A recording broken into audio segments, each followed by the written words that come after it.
Today's episode is supported by the Must Triumph podcast from Sam Yang. Must Triumph is a philosophy podcast produced by Sam, a guy who was brought up on and influenced by anime, pro wrestling, martial arts, Howard Zinn, Noam Chomsky, and Ralph Nader. I've been finding it a great break from politics and a way to get some big ideas stirring. In the most recent episode I heard, Sam pulled in concepts from Bradbury's Fahrenheit 451, sci-fi legend Isaac Asimov, and others to examine some of the structures of modern society, and more specifically, how to keep society modern by learning the lessons of history, which we seem intent on not doing. It's very thought-provoking stuff, so definitely check it out. You can find Must Triumph wherever you listen to podcasts or directly at musttriumph.com. And now, welcome to this episode of the award-winning Best of the Left podcast, in which we shall learn about the process and conclusion of Judge Kavanaugh's confirmation to the Supreme Court, and how the whole spectacle, top to bottom, was drenched in some of the worst aspects of patriarchy and toxic masculinity that our society has to offer. Clips today come from Intercepted, Democracy Now!, In the Thick, On the Media, Edge of Sports, and The Daily Show.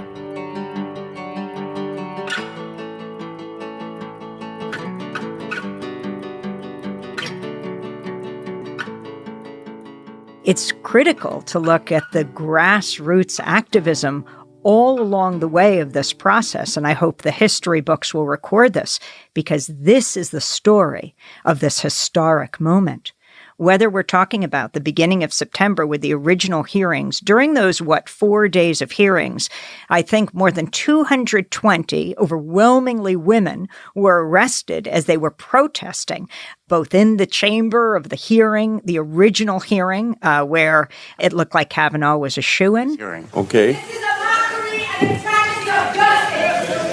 This is a travesty of justice. We will not go back. Cancel Brett Kavanaugh. Adjourn the hearing. Shouting about the rights to determine the future of their own bodies, their reproductive sovereignty over their own bodies, or they were outside of key senators' offices getting arrested, demanding that people like Murkowski, Senator Murkowski of Alaska, Senator Collins, vote no against Kavanaugh. This was on the issue, of course, of abortion and Roe v. Wade, that we should be able to control our own bodies. And then you throw in to this mix the just incendiary, horrifying testimony of Dr. Blasey Ford, a research psychologist from Palo Alto, who was following Kavanaugh from a distance, didn't really, most people don't know who federal judges are, so she wasn't really following that. It was when his name was getting on this short list, and she thought, it's my civic duty to step forward if this terrible thing happened. And when the Republican senators talk about, we're talking about him as a teenager. Why are they looking at his yearbook? And a lot of people sympathize with that in high school, because the allegation is he did this when he was a minor, when he was 17 years old. And Dr. Blasey Ford is saying, it's not just for me. I will tell my own experience. That's what it's about. To tell her own story, the power of this, how it has changed the world, has emboldened so many. And so when you have Senator Flake making his way to the Senate chamber to cast his vote, these two women who themselves were victims of sexual assault, Maria Gallagher and Ana Maria Archila, who happens to be the co-executive director of the Center for Popular Democracy, they see him walking to the elevator. So they follow him, and there is a camera, and this is the power of media when it shines its spotlight in the right direction. They confront him in the elevator. Story of my sexual assault. I told it because I recognized in Dr. Ford's story that she's telling the truth. What you are doing is allowing someone who actually violated a woman to sit in the Supreme Court. This is not tolerable. You have children in your family. Think about them. I have 2 children. I cannot imagine that for the next 50 years, they will have to have someone in the Supreme Court who has been accused of violating a young girl. What are you doing, sir? And this really pierces that bubble that so many senators, that so many politicians, when they go to Washington, they tell their own stories.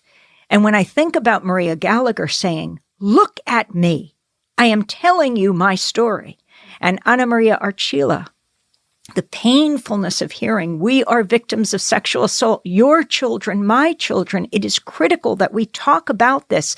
You know, Ana Maria Archila, we just interviewed her, and she talked about her dad. She had never told her father what happened to her, and she realized there was a camera that was broadcasting this live. She said, "Oh my God, I have to tell my father." And I think in that moment, she embodied the pain and conveys the understanding of why women wait so long or never tell this story. She didn't want him to blame himself. She was a child. This happened to her. And she thought he would blame himself. Why hadn't he been there? Why hadn't he protected her? And she couldn't deal with that pain. And so when people say, why did it take so long for Dr. Blasey Ford to come forward? And then you see all of these women telling their own experiences, and they're saying this happened 10, 20, 30 years ago. And everyone's saying, what do you mean? Why didn't you say it then? And particularly the white male senators are saying this because of all that comes down on you. And finally, I want to say we cannot ignore the fact that this is all happening at the same time the Catholic Church is being challenged. And the Pennsylvania Attorney General comes out with this report where he says 1,000 children were victimized. And they're talking about going back 70 years. So we're interviewing people who are 60 years old, who this happened more than 40 years ago. And no one's saying they don't have a right to tell their story when a priest abused them as a child. And I don't even think the senators would say that. And so when these women come forward and they say, I couldn't deal with it at the time, right? They're not adults. They don't have the wherewithal. And even adults can't because there's a whole lot of other stuff at stake there. But we are learning a lesson from the women of this country. And I don't think that's going to stop right here, whether or not Kavanaugh is confirmed or he withdraws because an election is coming up in a few weeks. It is reverberating throughout this country, will in the choice of this Supreme Court justice, and clearly in the elections. And it makes everyone question the institutions that they were a part of. You know, when I went to college, there was a society at our college called the Rape and Pillage Society. And they would go through the yard, I don't know if it was every week, sometimes with bagpipes. And I went back to the newspaper to look at that period. We're talking about Harvard. Yes. And I went back to the Harvard Crimson. It was called the Strauss Rape and Pillage Society. And I found an article from 1976. I mean, it was horrifying. But you come to an elite institution and you're just hit with these things. This is the article from the Harvard Crimson. It was referring to a boat race at Adams House that the Rape and Pillage Society participated in. The Strauss Rape and Pillage Society, sporting red Very Crass shirts, which was a takeoff on Very Tass shirts, found the hard way that its boat could not support 15 drunk students and one not-so-reluctant proctor teacher. The rapists eventually snared the Ronald Reagan Award for leaning furthest to the right. That's what I was welcomed by when I first came to school, living in the yard next to the Strauss Rape and Pillage Society.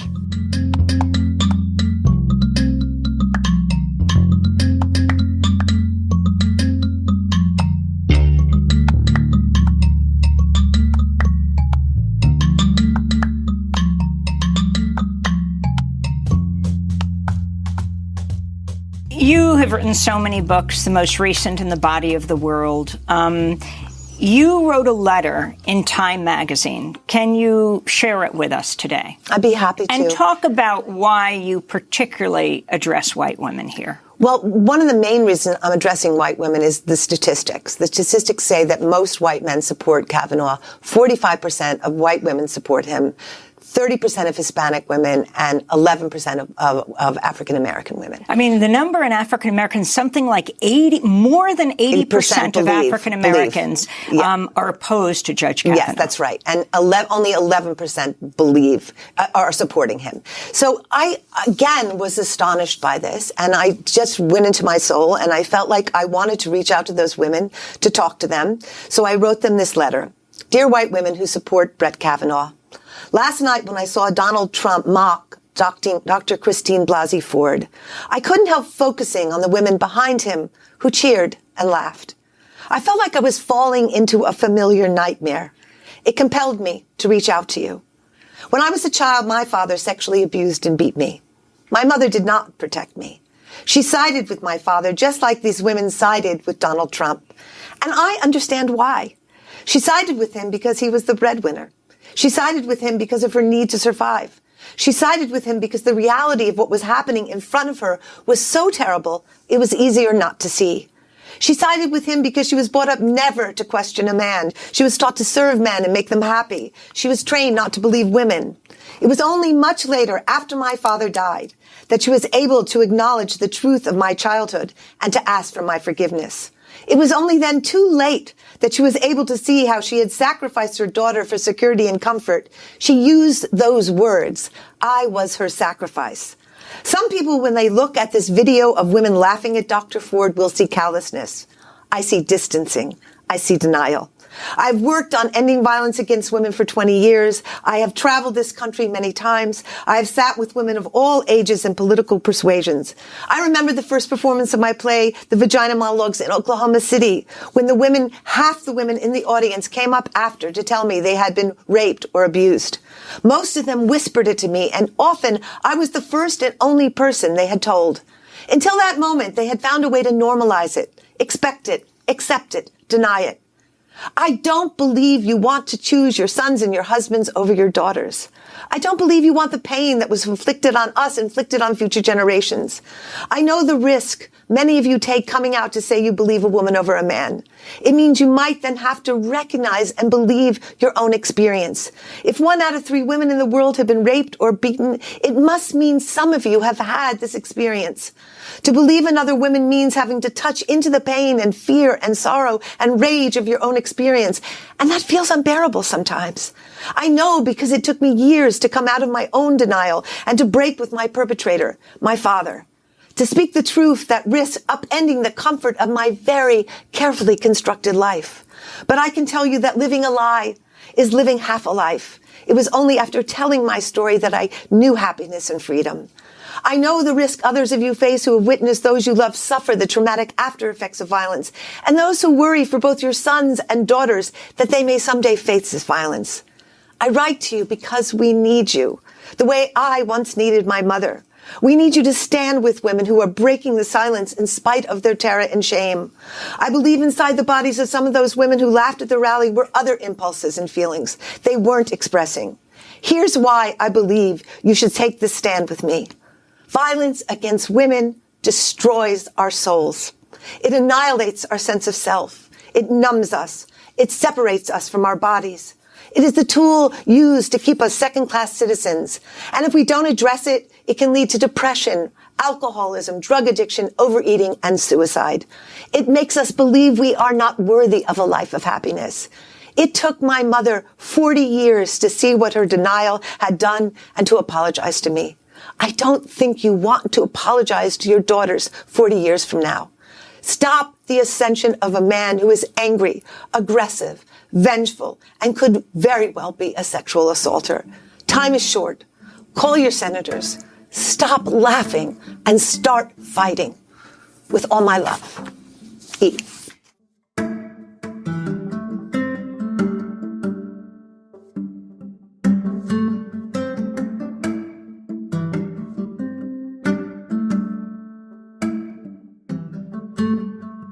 What would it look like if we all listened more? Listening to audiobooks motivates us, inspires us, even brings us closer together, and there's no better place to listen than Audible, because now Audible members get even more, including exclusive audio fitness programs, audiobooks, Audible originals, and more.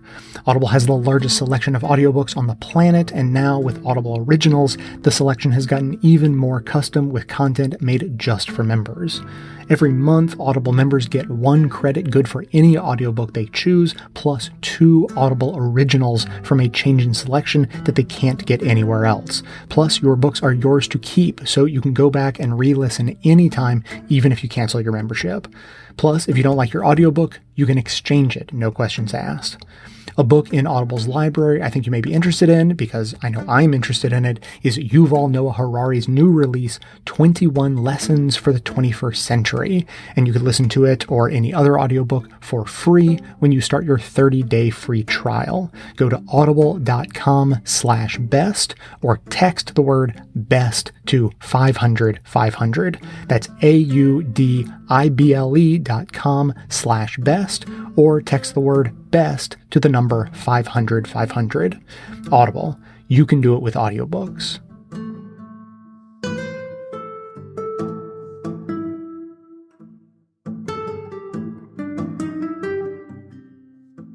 You know, I've been an organizer for a long time and have been working to kind of do collective work with hundreds and hundreds of people.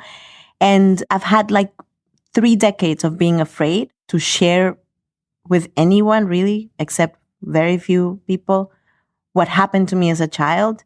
And seeing Dr. Ford put herself kind of in the hot seat to answer questions so that the country could see what Brett Kavanaugh was capable of.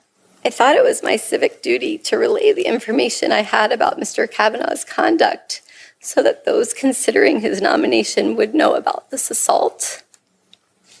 This was an extremely hard thing for me to do, but I felt that I couldn't not do it.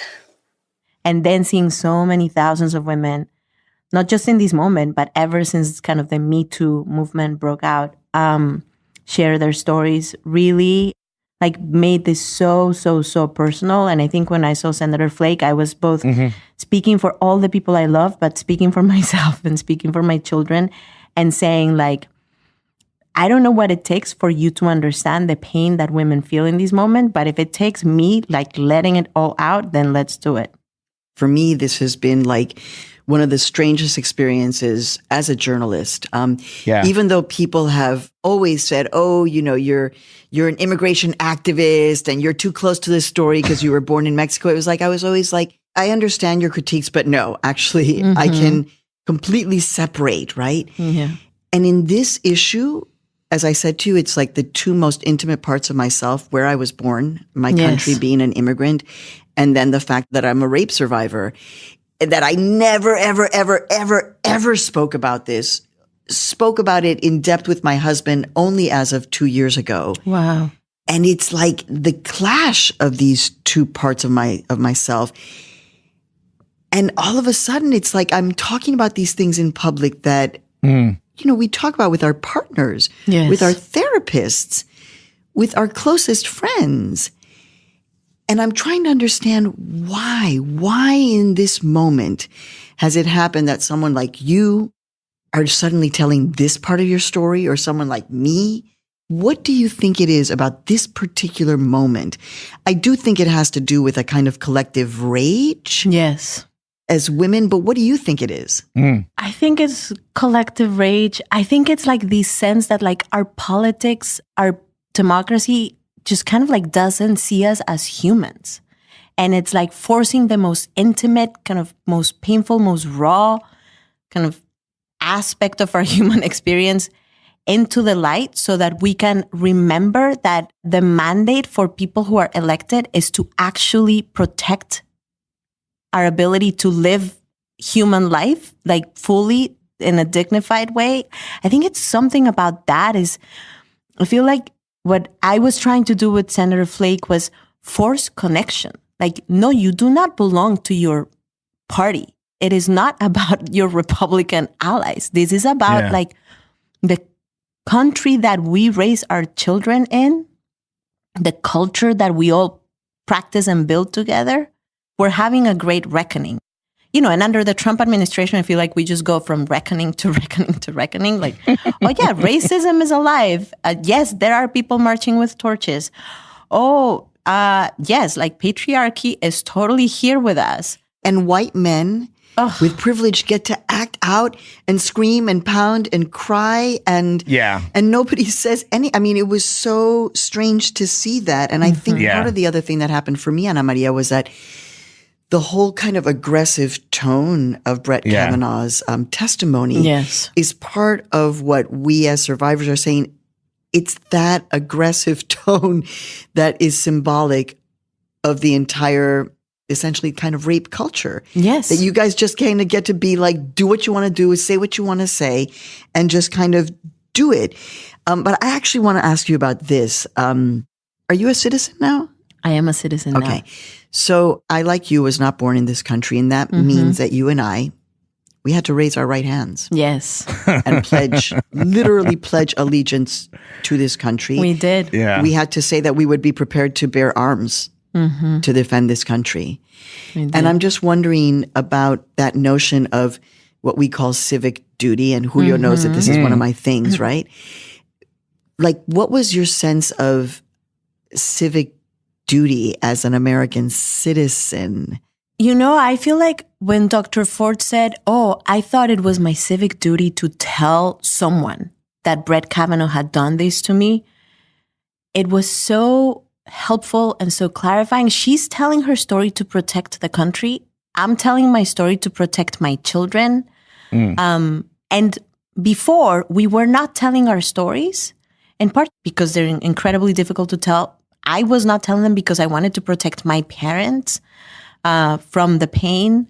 But it is in this moment, like, it's Dr. Ford is kind of saying, well, our civic duty is to walk past that barrier of fear and terror and shame. So much shame. And be powerful by walking through it. And with that powerful voice, protect our country, exercise our civic duty, like transform this culture, create a new reality for people in this country now, for generations to come. I do feel like the work that all of us who are just coming out of the shadows as survivors, the best kind of image that comes to mind is like we're all trying to give birth to something new. Yeah. And it's painful as fuck. It's horrible. Yeah. It burns. Exactly. One of the things that struck me when people started figuring out who you were, people are forgetting like Latinas and how they have been part of this movement in a lot of ways, and they're being invisible. And I just want to ask you personally, do you see yourself as a Colombiana, as a Latina, as an organizer, that you were invisible in this type of, Brett Kavanaugh confirmation hearing, and all of a sudden, like, you took that mantle, and like people need to kind of figure out that you're here? You know what I'm saying? Totally. Like, how do you feel like as unapologetically Latina? Because Dude, that was the first thing that I tweeted out, right? As soon as I got home, and I was like, okay, who is this person? Who is this person? And I was like, this is a Latina who is changing American history. And it's not a coincidence to me that we're seeing someone like you, someone like Alexandria Ocasio-Cortez. Absolutely. Right. The young women on the anti-violence movement like Edna Chavez and Emma Gonzalez. And, Julio, I've been saying, yo, watch Latinas in particular in shaping the political narrative of this country. Yeah.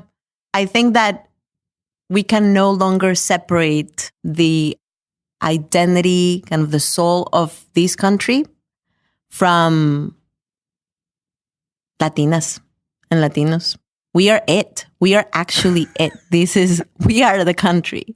And Alexandria showed that, and Emma showed that, and Cristina Jimenez has been showing that. And we are forcing the country to be a more perfect union. And what that means is like we are at the center of it, not in the margins, not in the back of the bus, in the back of the line. We are at the center of it. Yeah. One of the the phrases that is going to be, it's going to change everything is, look at me. Mm-hmm. When Maria Gallagher used that tone to a senator. Look at me when I'm talking to you. You're telling me that my assault doesn't matter. That what happened to me doesn't matter. And that you're going to let people who do these things into power. That's what you're telling me when you vote for him. Don't look away from me. Look at me and tell me that it doesn't matter what happened to me. That you'll let people like that go into the highest court of the land and tell everyone what they can do to their bodies. So powerful. So powerful. Yeah. I know that is something that you get trained to do in bird dogging. But as you were watching Maria Gallagher saying that, what was going on for you? I was Maria was the most kind of unexpected person to be doing this. She literally had not been trained. Wow. She had not attended any of the meetings. She showed up that morning, half an hour before, and she said, someone said I should go to Senator Flake's office. And so I just happened to go with her. And she was literally asking me, how do you talk? Like, what do you say when you talk to an elected official? Wow. And I think the thing that I was reminded of is like, so I have practice in, bird dogging. I've practiced in organizing. And I understand that in order for us to win, new people need to join every day. And new people need to feel welcome and need to be part of the history making every day. And so even though I didn't know Maria and I didn't know if we were going to have any kind of impact, it felt worth the effort to go with her to this, to his office. And she, I think, with those words, like, essentially capture the essence of almost every social movement, which is, look at my experience. I am a person.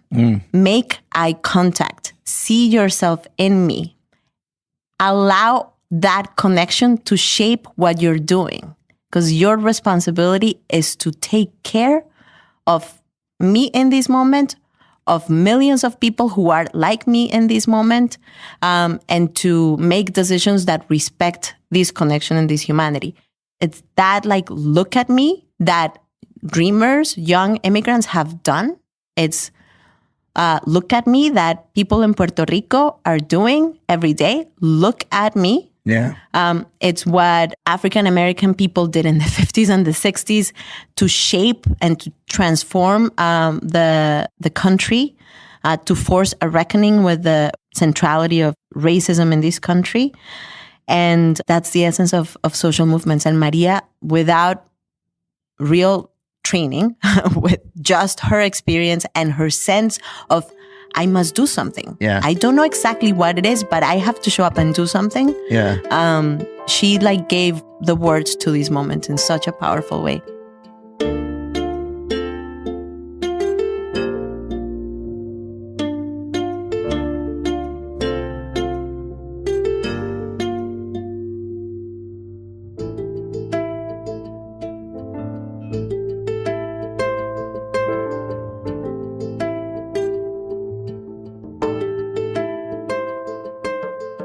How long since naked id has been displayed so brazenly to a nation's people and embraced as rectitude by its most powerful men? How long since a country's professed values, its principles, even its deodorizing pieties and hypocrisies have been so swiftly repealed? President Trump is right, in this at least. He has accomplished more than any president before him, ever. If I could just actually ask ahead, my question, Mr. Trump. You didn't let me ask my question. You've been asking a question for 10 minutes. Please sit down. Please, go ahead. Go ahead. How did those impact your opinions on the allegations against? Well, it does impact my opinion. Very much. You know why? Because if you don't mind, after I'm finished, if Ouija or Hallie or Vivian or one of our female colleagues could go after me, that would be great. Mr. President, just to follow up on these allegations against Brett Kavanaugh. What does he mean by that? Explain. What does that mean? I think it would be great if a female... What does it mean? No, what does it mean? It would be great if a female reporter would ask you a question about this issue. So if you don't mind... I wouldn't mind that at all, no. Wouldn't mind it at all. All right, well, Talk loud. Talk over. Purposeful conversation is tender.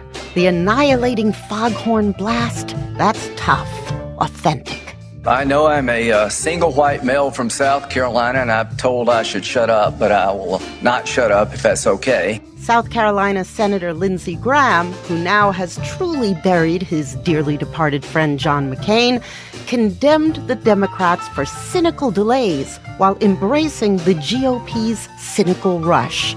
With teeth bared, fingers jabbing, and righteous indignation so pointed it could slice an overripe tomato. Would you say you've been through hell? I've been through hell and then some. This is not a job interview. Yeah. This is hell. This is going to destroy the ability of good people to come forward because of this crap. 10 days of hell, hell, hell. That's what comes of entering the public square.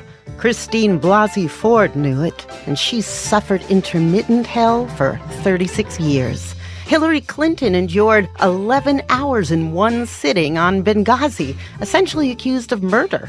She didn't do it, but she didn't interrupt, scream, or weep. She knew she couldn't. Brett Kavanaugh knows he can. Talk over, talk loud. You talked about drinking and sexual exploits, did you not? Vermont Senator Patrick Leahy. Senator, let me take a step back and explain high school. I was number one in the class. Freshman. And I thought no. I thought only the Senate. You got this up. I'm gonna talk about my high school. No. I'm gonna let him answer. I'm gonna talk about my high school record. If you're gonna sit here and mock me, my family and I intend no ill will toward Dr. Ford or her family. But I swear today, under oath, before the Senate and the nation, before my family and God, I am innocent of this charge. Tears, as long as they are bracketed by anger and trail down the face of a prosperous white man, are righteous.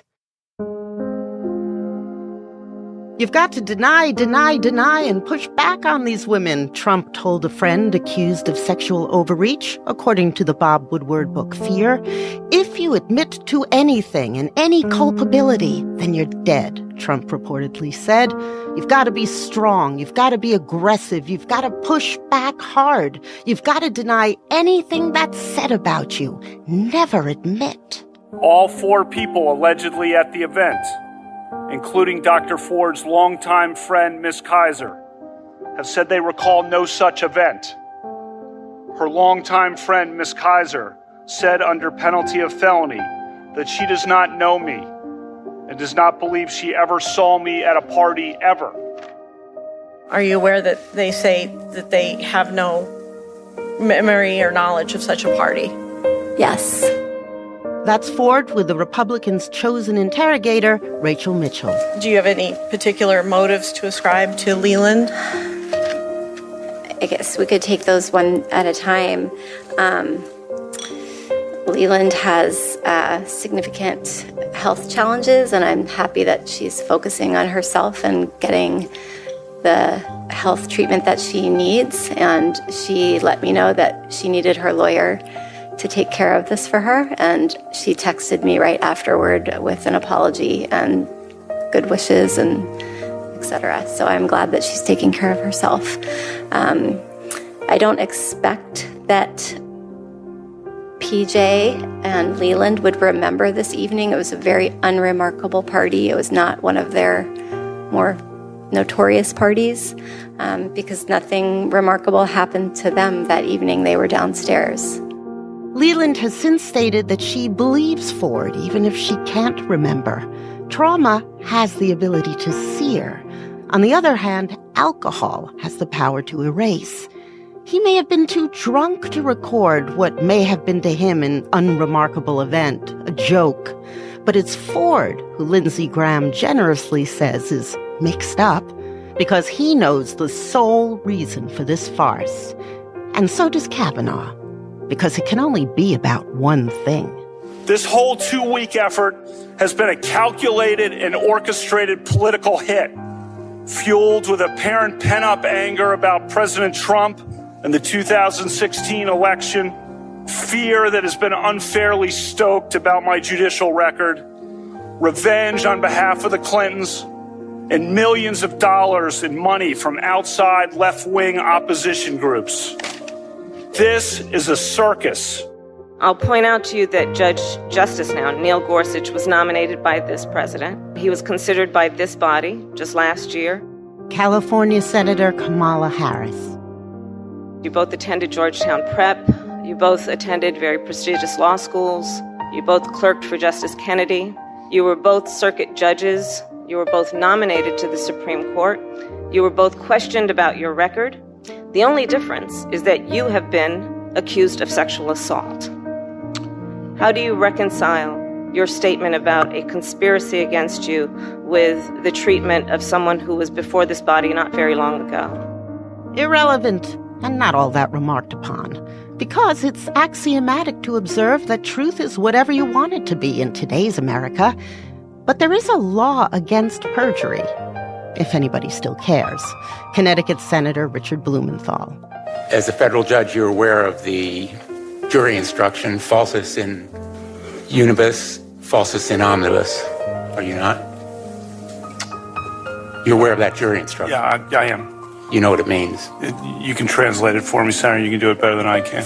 False in one thing, false in everything, meaning in jury instructions that they can disbelieve a witness if they find him to be false in one thing. So the core of why we're here today really is credibility. Let me talk. The core of why we're here is an allegation for which the 4 witnesses present have all said it didn't happen. They didn't say it didn't happen, but that they didn't recall. Kavanaugh dissembled throughout his testimony about having no role in the George W. Bush White House and policies related to the detention of alleged terrorists. He misrepresented several of his legal decisions, arguably to make them seem more liberal. For instance, he said one of his decisions protected the environment. Not really. On a lighter note, he likely lied about the meaning of a devil's triangle and Renata alumnius and FFFFFFF. The usual meanings, sexual in nature, are readily available online. Kavanaugh said he only cared about sports and studies and church, that he hardly drank. In later testimony, he said he drank beer and that he did embarrassing things, that he liked beer, liked it a lot. Likes it still. Don't you?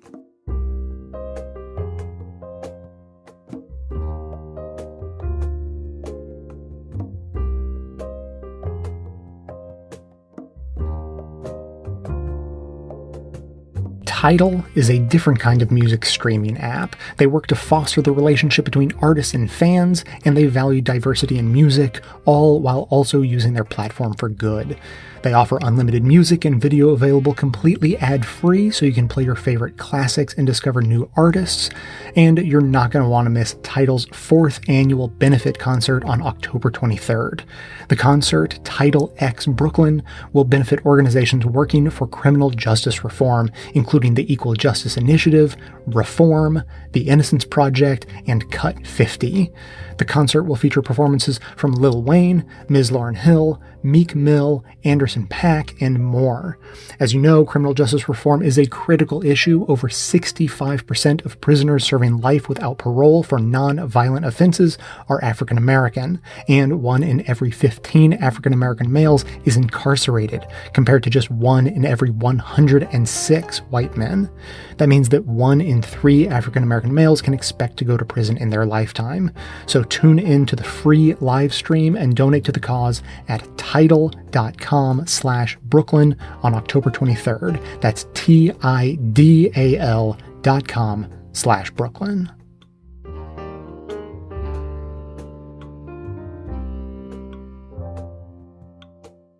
And now for the Midterms Minute, a look at the candidates and races in battleground districts that you need to know about, shout about, and support to make the biggest impact possible in the election on November 6th. As of the release date of this episode, we are 25 days out from Election Day. That's less than 4 weeks to help candidates campaign. That's just 4 weekends of volunteering. It's October and state voter registration deadlines are quickly passing. So if you're still not registered or know someone who's putting it off, make sure that is your first priority. Because we're running short on time for the next few weeks, we're only going to highlight on air the Battleground races that are considered toss-ups. However, we will still provide information for all the Battleground races in the show notes and on the Midterms Minute HQ at bestofleft.com/midterms. Today, we're just going to focus on the flippable toss-up Battleground races for the Senate that we haven't covered yet. As a quick overview, 35 of the 100 Senate seats are up this November, including 2 special elections.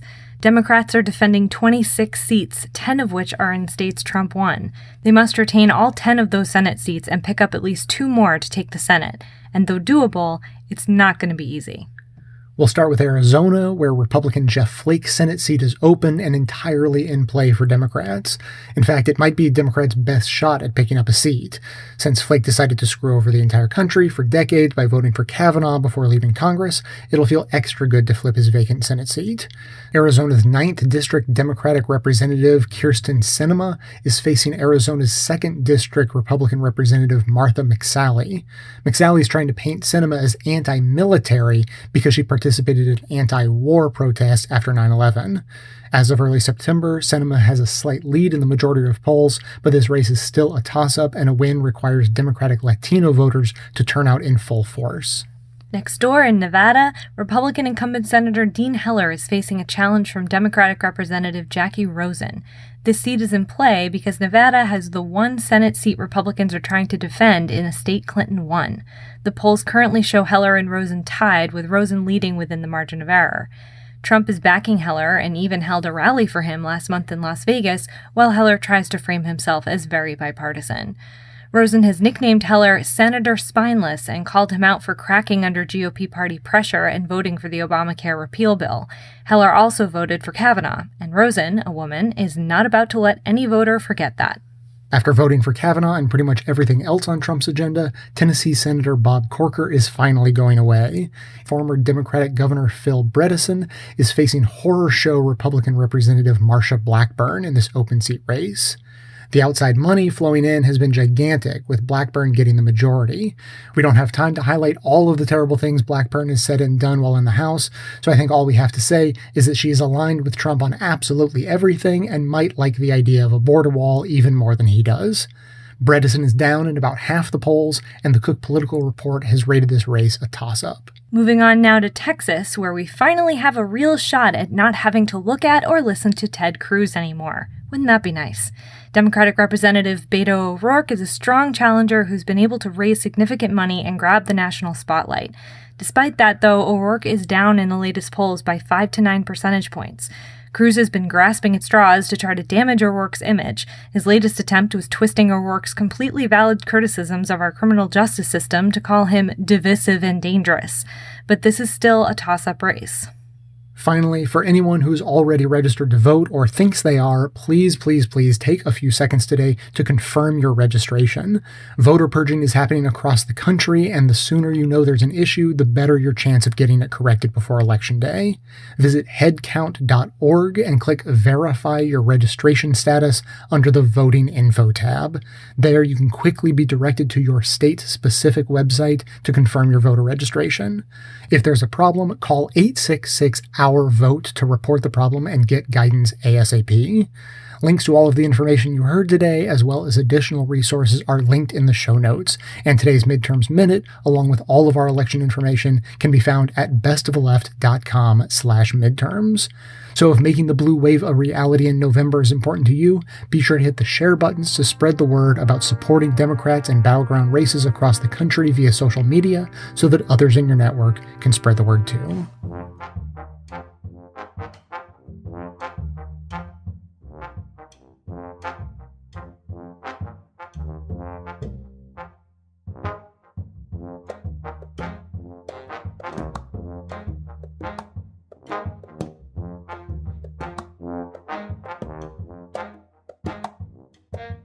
As promised, I've got some choice words about what the worst of sports taught Brett Kavanaugh and what it still teaches today. Okay, look. To reprise an old vaudeville joke, this week has been one of the longest years of our lives. It's the squirmy dissembling of this clammy, gin-soaked elitist mediocrity, Judge Brett Kavanaugh. It's the monstrous Mitch McConnell and Donald Trump creating indelible stains with their words, spewing the message that the survivors who come forward are just puppets of some kind of liberal plot. It's the what high school boy hasn't attempted rape analysis from Fox News and the evangelical hucksters. It's those same talking heads that cheer the locking up of immigrant children and racist mass incarceration, who all of a sudden have acquired a passion for due process and the presumption of innocence. It's as journalist Chloe Angle tweeted, the enraging logic that drunk boys are not to be blamed, but drunk girls are. In this maelstrom of toxicity, I've been thinking about the ways that sports, in the time before the Me Too movement, was the site of the highest profile, most widely discussed cases of sexual assault. From NFL quarterbacks Ben Roethlisberger and Jameis Winston, to the high school football team of Steubenville, Ohio, to the too many NCAA sexual assault scandals to list. These stories were the backdrops to where rape and rape culture were debated and discussed. We've seen who has and hasn't escaped justice, and who were the bystanders while these assaults occurred. I've also been thinking about the several times in the last 5 years that I've been asked to speak to male high school and college athletes in largely white, privileged institutions about sexism, consent, and there's no delicate way to put this, why they shouldn't rape. I wish I could say that the Amy Schumer sketch parodying Friday Night Lights was far from the truth, but it really isn't. No raping. But coach, we play football. My team, my rules. You don't like it? Don't let the door rape you on the way out. Can we rape at away games? Nope. What if it's Halloween and she's dressed like a sexy cat? Nope. What if she thinks it's rape, but I don't? Still no. What about like a sexy ladybug? Oh, yeah. Nope. A ghost? What about a sexy owl? Sexy transformer? What if my mom is the DA and won't prosecute? Can I rape? No, you cannot. What if she's drunk and has a slight reputation and no one's gonna believe her? That ain't allowed. Okay. The girl said yes to me the other day, but it was about something else. No. What if the girl said yes, but then she changes her mind out of nowhere? Like a crazy person. You gotta stop. No, you gotta stop! The idea of affirmative consent was foreign to many of them. Most also saw themselves as flabbergasted victims of communities that had prejudged them to be rapists just because we're athletes. They believed that there was some war on jocks going on, a barrage of political correctness that was branding them as inherently inclined toward violent sexual assault. They were, to state the obvious, young, frustrated, and completely clueless. When I would ask them if they'd ever been at a party where an assault took place, they uniformly would say no. When I would then define assault as taking advantage of a person who was passed out drunk, then the answer was yes, but always with the pushback, always with the caveat that their friend was also drunk, and therefore if everyone is drunk, how can it be assault? The idea that they would be more than bystanders, that they would actually intervene if a teammate were assaulting someone passed out, was akin to me suggesting that they traveled through hell in a gasoline suit. It was none of their business. When I asked for examples of what happens at parties, the stories of binge drinking were beyond anything I remembered from my own days. Instead of kegs and shots of whiskey, I heard stories of knockout punch, in which sedatives are mixed with fruit juice and grain alcohol, ladled out generously to all comers. When I asked how that was different from roofying a woman, I was told that it was not the same because the punch bowl was clearly labeled with the word knockout.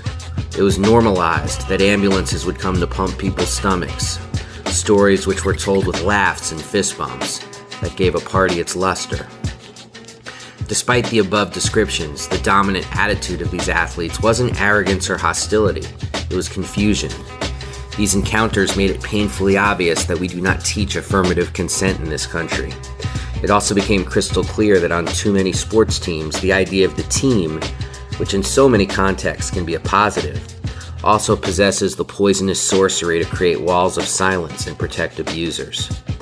In this way, sports is a microcosm of our society, of Hollywood, of government, of the Catholic Church, and the fact that this country elected an admitted sexual assaulter as president. Brett Kavanaugh is the product of this very triplet: privilege, entitlement, and high school sports. These are cultures that nurture the very behaviors of which he is accused. That makes the way he's been shielded for decades all the more obvious and odious. That makes this wind tunnel of controversy he's endured way past overdue. Whether he becomes a Supreme Court justice or not, making him confront the essence of who he actually is matters. Not so much for his own personal growth, about which I could give a damn, but it creates the conditions for a long overdue reckoning way beyond the cushy confines of Bethesda, Maryland, about who we are, what we're teaching our sons, and why they should strive to be nothing like Brett Kavanaugh.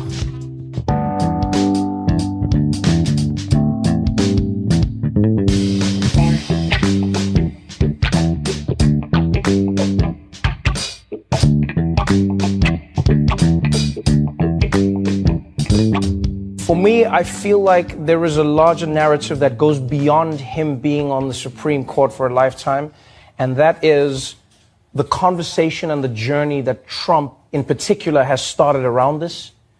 You know, because I don't know if you saw that rally that he hosted where he came out and he mocked Dr. Ford. I don't know if you saw the little press conference-y moment he gave outside the White House where he talked about men. And he said, you know, it's a really scary time to be a man right now. Really scary time for men. Worst time ever to be a man. And then someone asked, you know, he said, you can be accused of something you didn't do and your life is over. That's it, your life is over. And then they asked him later, they said, what about women? What is it for them? And he was like, women are doing great. And you know what I realized in that moment? Just looking at the sentiment and the message that Trump was conveying. It's a really powerful thing that I think people take for granted, and that is, for me personally, I find Trump's most powerful tool is that he knows how to wield victimhood. He knows how to offer victimhood to people who have the least claim to it, which is a really, really powerful tool. Because you realize what he's doing in that moment is he's saying the real victims of the Me Too movement are men. They're the real victims. Someone can accuse you at any time and your life is over. They're the real victims. And, you know, if you're against Trump completely, or if you see through it, you go like, oh, that's nothing. But I think people take for granted how powerful that message was. There are a lot of men who that message will connect with, because that's a feeling that many men have. There's many men who will be afraid to admit it maybe, but there's many men who do have that feeling where they're like, yeah, I mean, this Me Too movement, it's gotten out of control. You know, at any time, someone can come out and accuse me. And I always go to people, I'm like, what do you mean it's gotten out of control? What does that mean? You know, and they'd be like, well, every week it's a new famous person has been accused, and it's out of control. I'm like, we look through it. It's maybe what, 100 and something people? That's how many people have been Me Too'd. That's how many people have been held accountable. 100 and something. That's not like a life-changing number of men. Do you know what I mean? They make it sound like all men have been accused, right? But 99.9% of men have not been accused. It's just the narrative that has been created is that, like, oh, these 100 men represent all the men and all men should be afraid of it. But 100 men, you could fit 100 men into a comedy club and then Louis C.K. could come and surprise them. That's how few that number is. Like, it's not that many people. But they make it feel like it's a lot of people, because then what they do is they create an idea that all men need to band together to stop this from happening because it could happen to you. Right? And then men become the victims. And it's such a powerful tool to use. Because if you can convince men that they're the true victims of the Me Too movement, you get men to fight against a movement that's really about holding men who are doing bad things accountable, as opposed to making all men scapegoats for something that they're not doing. But you get what I'm saying? It's like, it's such a powerful, gripping idea that Trump does really well. Because when you think about it, you go, I know that people will be like, but what about, I've seen men who've been falsely accused.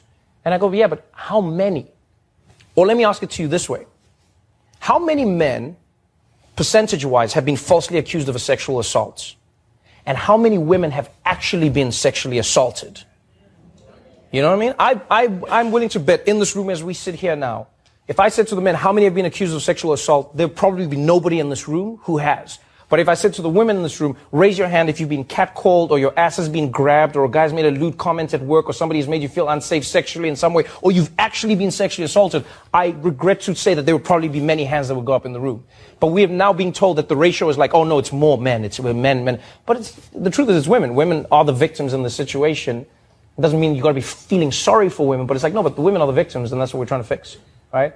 But Trump has managed to turn that, and he's turned it with everybody. He goes, the real victims in this story is not the kids in the cages. It's you. It's you who they're coming to take your place. You know, the real victim isn't the refugee from Syria. It's you who's going to get blown up by a terrorist bomb. That's the real victim in the story. I saw the same thing in South Africa. We had apartheid. At the end of apartheid, the country was changing. And then you had tons of white people who were like, oh, I'm afraid now. What's going to happen to me? Huh? The black people are going to eat us. We're in danger. They're going to come for us. Oh my God, I'm the real victim. I'm the real victim. It's like, well, wait, how did you go from being the person in power to becoming the victim overnight?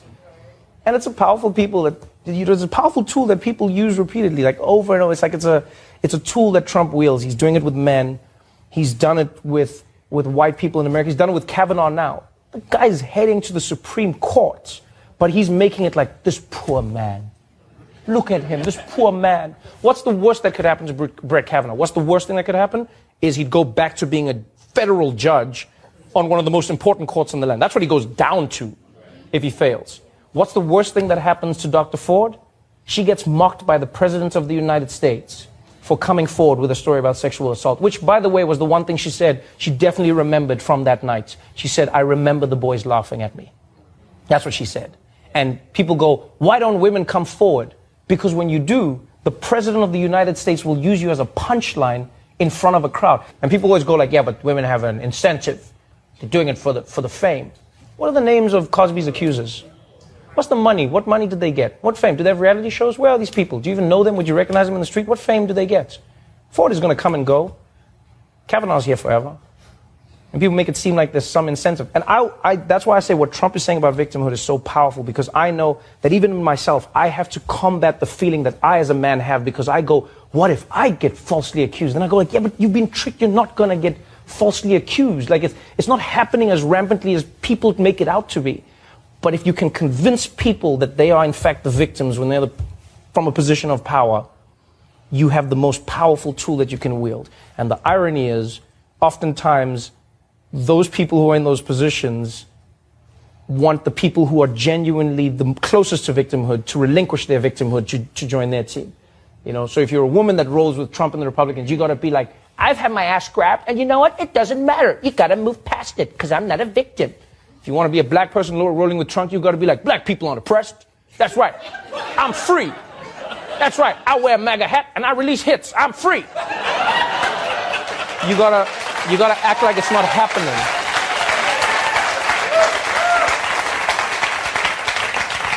And it's a scary, powerful tool that people take for granted. People felt, because of Trump, like they were losing their country. They felt like America was losing. And feeling is oftentimes more powerful than what's actually happening. And that's a thing that I think people take for granted with Donald Trump. For me, it's his greatest gift, it's his greatest danger.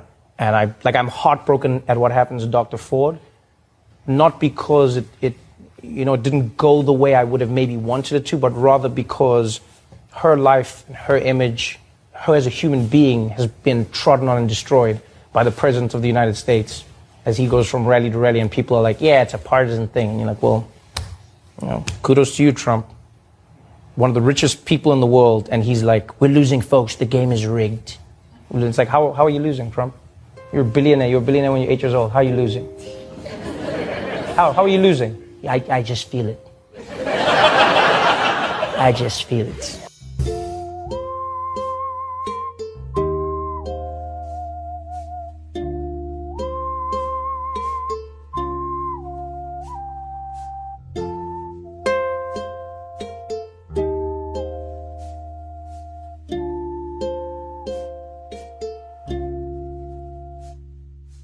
When we spoke with Slate staff writer Lily Loofborough last November, she explained several of the logical fallacies used by the culture to excuse or ignore bad behavior.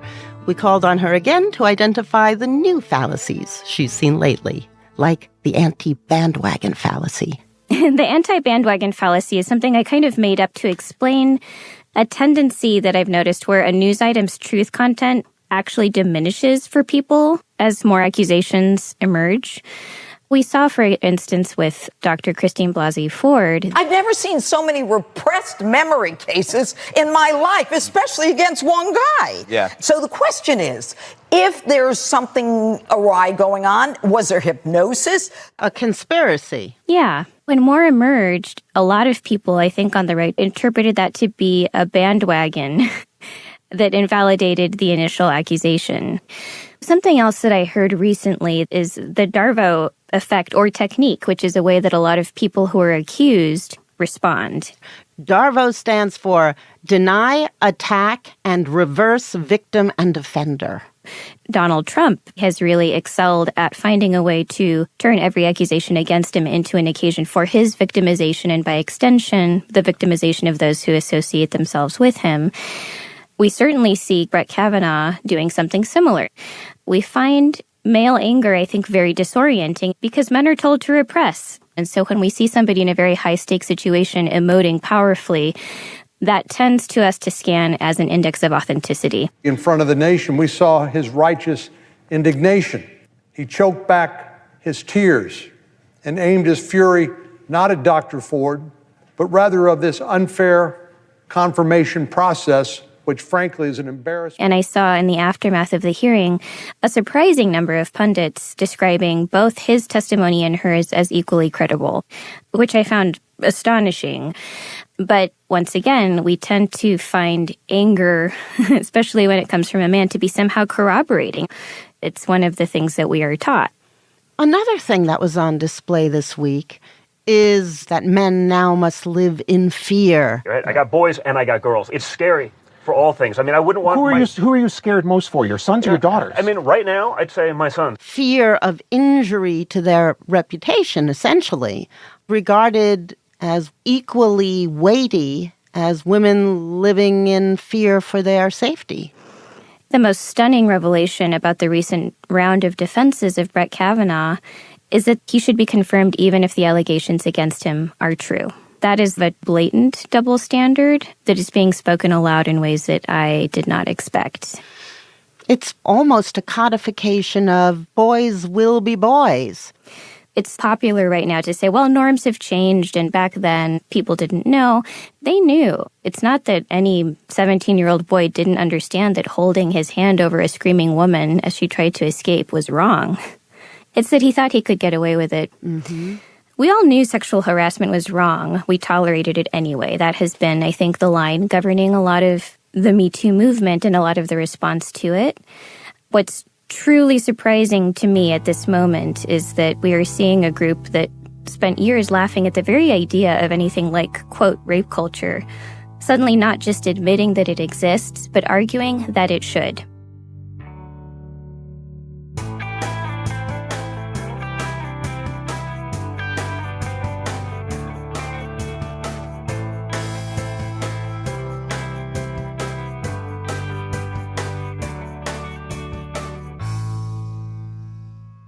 We've just heard clips today, starting with Intercepted, talking with Democracy Now! Host Amy Goodman about the critical history of the woman-led resistance to the Kavanaugh confirmation, which flowed right into Democracy Now! With Amy Goodman speaking with Eve Ensler, author of the Vagina Monologues, about the open letter she wrote to white women supporting Kavanaugh.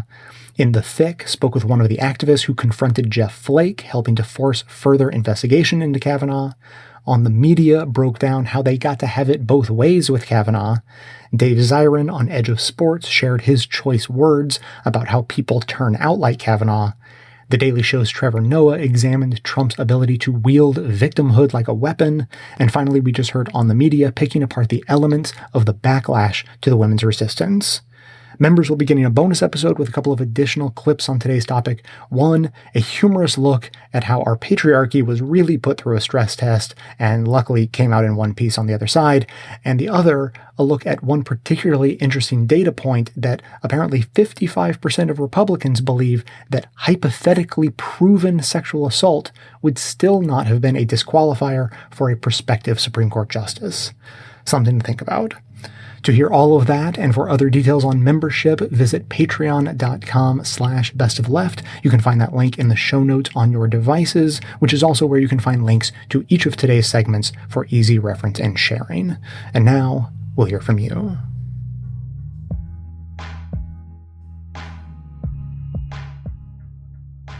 Hello, Jay. This is V from Central New York. I am currently catching up on about 2.5 weeks, maybe 3 weeks of back programming. But today I want to leave a message of encouragement instead of dealing with one or two or multiple older episodes. Many progressives, many leftists, socialists and such are energized presently, and many more are disheartened by the placement of Kavanaugh on the Supreme Court. Let me offer just a bit of encouragement to those who are disheartened and a little bit of tempering for those who are massively energized. The GOP right-wingers themselves understand two things about progressives and lefties. The first is we become very activated when injustice is inescapable. They also understand a second point, though, that once that injustice is tempered a bit, maybe seems to be resolved a bit, the heart to fight and to go on is lost quicker than it was gained. We are very short-sighted in that way. At least some of us are. Much of this is probably due to the fact that when you talk about leftists, when you talk about progressives, you're talking about a lot of money. Most progressives that I know are doing very well financially, or at least doing decently well financially. I'm not saying everybody. Moreover, we have a tendency to believe that we have a, I don't want to say better intellectual history than the other side, or at least that we have more of a moralistic intellectual history than conservatives do. We fool ourselves in that way because old conservatives used to be very much in line with what we're talking about presently. I'm talking about 120 years ago, those conservatives. As we look to the future, though, with Kavanaugh on the bench, let us realize something. The president, whoever is elected in 2020, in 2024, and 2028 for that matter, will have to fill hundreds of lower court seats, possibly even into the thousands. Whoever is in the Congress, the House of Representatives and the Senate, will have to confirm those judges and will have to play a role in selecting those judges and confirming those judges. We have to keep this in mind. Why? Because as I've said before, we need a multi-year strategy. If we begin to think in terms of a decade or more, we will knock the GOP off its plans because they think in terms of decades, whereas we think in terms of activation. What makes us hot presently? We can't do that anymore. In fact, we have to take what knowledge we have from our professions whether we are doctors, whether we are CEOs, whether we are secretaries or janitors. And we have to start looking at what the knowledge that we have gained doing those jobs, what the knowledge we have gained by being engaged in that work, how we can apply that to creating a better life outside of those spaces. If you think on that, you'll see it's easier than it sounds. As always, keep up the good work, Jay. Until next time, peace.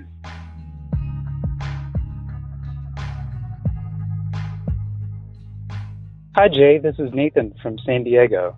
I just recently listened to the episode, The Democratic Autopsy, and I was very interested in that episode that there was a severe lack of talk about actual structural and systemic strategies to improving the Democratic side's advantages. We were talking a lot about values, and we were talking a lot about all of the things that inspire us and all of the programs that we want to enact. But when Dems get into power, we so often create these big programs that can pretty quickly get undermined by all of the structures that the Republicans have. And we're currently a country being run by a minority, and the only reason that happens is because they have some fundamental advantages in our democracy. I was recently listening to a podcast from the Weeds, which can sometimes be a very centrist podcast, but they recently had an episode called The Craziest Obamacare Lawsuit Yet, where later on in the podcast, after they talked about these crazy lawsuits that are being used to take down Obamacare, they started talking about all of the structural changes, like improving voter registration and other various things that could entrench the power that Democrats have when they get into power. You can see Republicans have this down. They focus on the courts, they focus on limiting voting, and I just think I'd love to hear more of a conversation on our side about the structural things that we can change when we get into power. And it may not be the sexiest thing, it may not be the thing that gets a bunch of boots on the ground to actually win the elections and get inspired, but we should really have a list of things that we'd like to see done so that we can pressure people when they actually have power. Because our nation is fundamentally conservative. The courts rely on previous decisions. The legislature relies on their previous constituencies, and nobody really wants to take risks. And especially when we are at such a detriment of power. So I love what you do, and I really hope that this sparks a conversation about changing in voting and changing in other things like that. Anyway, have a great day, and can't wait to hear more of your podcast.